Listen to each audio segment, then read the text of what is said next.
నమస్తే వనక్కం అందరికి గిరి ప్రదక్షిణం అయితే స్టార్ట్ చేసాం ఫ్రెండ్స్. స్టార్ట్ చేసేసరికి నైట్ 8 o'clock అయింది. టెంపుల్కి రైట్ సైడ్ అండ్ మనకి లెఫ్ట్ సైడ్ రూట్లో వెళ్ళాలి. నాకు రూట్ తెలియదు అని చెప్పేసి అక్కడ ఉన్న అంకుల్ వాళ్ళని గిరి ప్రదక్షిణ రూట్ ఇదేనా అంకుల్ అని అడిగి వెళ్ళేసరికి లేట్ అయిపోయింది.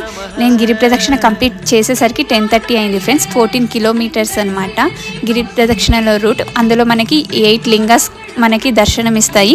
కొన్ని టెంపుల్స్ అయితే ఓపెన్ ఉండే దర్శనం చేసుకున్నాను, కొన్ని క్లోజ్ ఉండే. వీడియోని మీరు ఎక్కడ మిస్ కాకుండా చూస్తుంటే ఇందులోనే 8 లింగాస్ నేమ్స్ అయితే ఉంటాయి ఫ్రెండ్స్. అందులో నుంచి నేను 4 లింగాస్ నేమ్స్ చెప్తాను. ఫస్ట్గా వచ్చేసి ఇంద్రలింగం, తర్వాత అగ్నిలింగం, థర్డ్ వన్ వచ్చేసి యమలింగం, ఫోర్త్ వన్ వచ్చేసి వాయులింగం ఫ్రెండ్స్. రిమైనింగ్ 4 లింగాస్ వచ్చేసి మీకు కామెంట్ సెక్షన్లో కామెంట్ చేయండి. అండ్ మోక్ష మార్గంలో నుంచి బయటికి వస్తేనే మన గిరి ప్రదక్షిణ అనేది కంప్లీట్ అవుతుంది. అంటే ఫైనల్గా మెయిన్ టెంపుల్ గోపురం దగ్గరికి అయితే రీచ్ అయిపోయాను ఫ్రెండ్స్. కొబ్బరికాయ కొట్టి ఆరతి ఇచ్చి దీపం పెట్టాను అండ్ గిరి ప్రదక్షిణ అయితే కంప్లీట్ అయిపోయింది. ఈ వీడియో నచ్చితే లైక్ చేయండి. Bye bye.